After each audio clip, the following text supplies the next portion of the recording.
अब लोग यहाँ पर जो इकट्ठे हुए हैं सभी लोग अब सुन रहे हैं, जो बाहर से लोग आए हैं उनको सुन रहे हैं कि किस तरीके बाबा साहब ने अपनी बात को कैसे रखा था।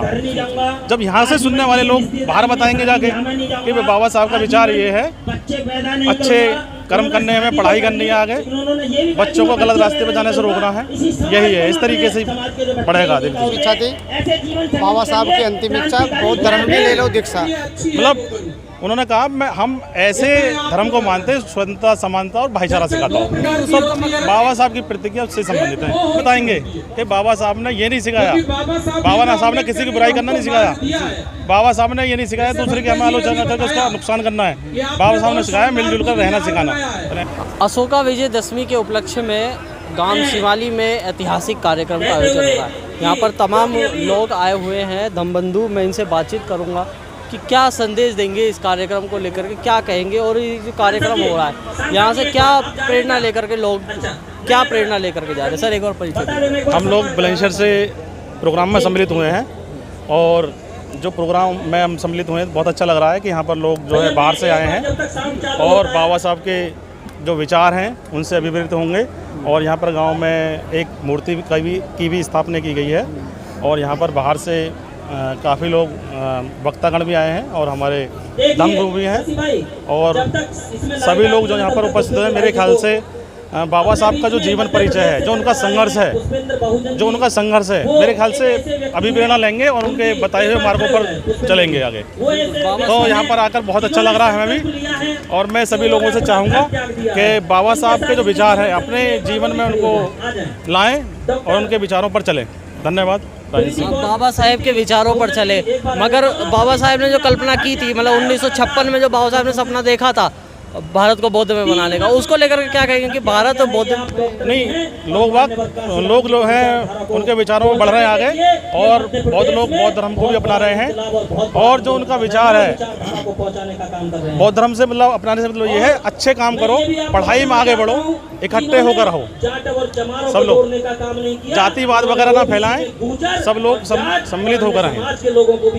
इकट्ठे कैसे होंगे? अब आप देख रहे हैं तमाम संगठन बन रहे हैं, तमाम राजनीतिक पार्टी बन रही है। जैसे आज ये प्रोग्राम हो रहा है, इससे भी काफ़ी फर्क पड़ेगा लोगों में इस क्षेत्र के कि भाई बाबा साहब का जो एक होने का जो सपना है, इस तरीके जब विचार सुनेंगे, विचारों को ग्रहण करेंगे, जब ही इस तरीके का समाज होगा। कैसे बाबा साहब के विचारों का वाहक बनेंगे भाई? अब लोग यहाँ पर जो इकट्ठे हुए हैं सभी लोग अब सुन रहे हैं, जो बाहर से लोग आए हैं उनको सुन रहे हैं कि किस तरीके बाबा साहब ने अपनी बात को कैसे रखा था।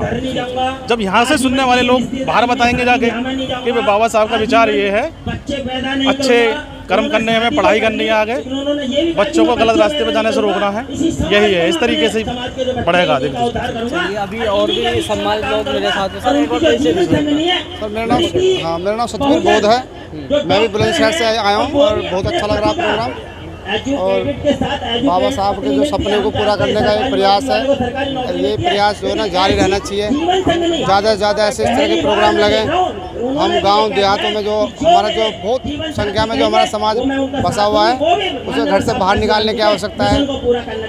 तो मैं चाहूँगा बाबा साहब की जो अंतिम इच्छा थी, बाबा साहब की अंतिम इच्छा, बहुत धर्म की ले लो दीक्षा। तो इसी इसमें जो है ये एक छोटा सा एक प्रयास है जी। और बताइए क्या कहाँ तक सफल हो पा रहा है देश की? सफलता तो देखिए मैं मानता हूँ कि हम आशावादी लोग हैं, संविधान में विश्वास करते हैं। तो हमारा विश्वास है कि हम एक दिन जरूर सफल होंगे और निश्चित रूप से आज अगर हम लोग यहाँ पे हैं तो ये भी एक इस प्रयास का इस कड़ी का एक प्रयास है। तो हम जल्दी से और अच्छा करेंगे सर आगे। चलिए अभी और भी अच्छा करेंगे आप। सर एक बार परिचय दीजिए अपना। हाँ, जय भीम भैया। मेरा नाम खजान सिंह है। मैं बुलंदशहर से आया हूँ ये प्रोग्राम अटेंड करने के लिए। यहाँ आकर के बड़ी खुशी प्राप्त हुई और मैं उम्मीद करूँगा समाज के पदाधिकारियों से इस तरह के प्रोग्राम होते रहने चाहिए। इससे हमारे समाज को जोश, जुनून और मनोबल बढ़ा रहता है, एकजुट एकत्रित होने का भी मौका मिलता है। इससे हम अपने विचारों का आदान प्रदान कर पाते हैं और एक दूसरे को समझ पाते हैं और धर्म के प्रति तथा व्यवस्था के प्रति भी जानकारी प्राप्त कर पाते हैं। व्यवस्था के प्रति जानकारी प्राप्त कर पाते हैं। सर एक मैं आपसे फिर सवाल करूंगा कि अभी जैसे कि आप बात कर रहे थे कि बाबा साहब का सपना, और अभी 14 अक्टूबर है, बाबा साहब ने 68 साल पहले जी जी जी। बौद्ध धर्म की जब दीक्षा ली थी तो 22 प्रतिज्ञाएं दोहराई थी। तो उस 22 प्रतिज्ञाओं को लेकर क्या करेंगे? मैं ये कहूँगा जो भी बाबा साहब ने प्रतिज्ञाएं हमें दोहराई थी और हमें उनको अडॉप्ट करना चाहिए और उनको फॉलो अप करना चाहिए। जो भी उनका संदेश है उसको संदेश को हृदय में उतारना चाहिए और उनको हमेशा कोशिश करनी चाहिए कि हम उन पर कायम रहें, प्रतिज्ञाओं कायम रहे। सर जैसे कि 22 प्रतिज्ञा जैसे लोग लेते हैं उन पर FIR वगैरह कर दी जाती है, उसका बहिष्कार किया जाता है, गाली देते हैं लोग। नहीं, जो उनकी सोच है वो सोच गलत है। वो निकृष्ट मानसिकता है हाँ, उनकी सोच गलत है। बाबा साहब ने जो सपना दिखाया, एक ऐसे मतलब उन्होंने कहा हम ऐसे धर्म को मानते हैं स्वतंत्रता, समानता और भाईचारा सिखाता हूँ।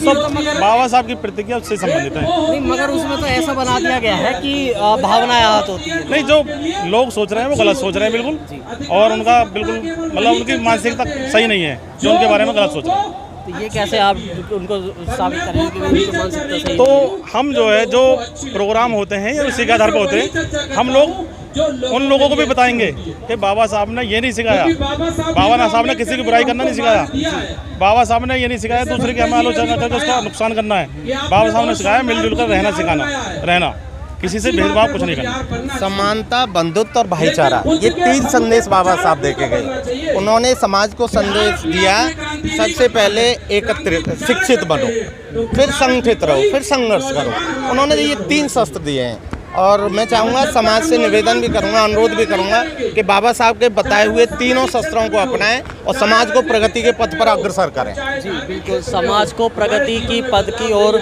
अग्रसर करें। इस कार्यक्रम में यही मतलब बात प्रमुखता से लोग उठा रहे हैं कि समाज को कहीं ना कहीं प्रगति की ओर अग्रसर।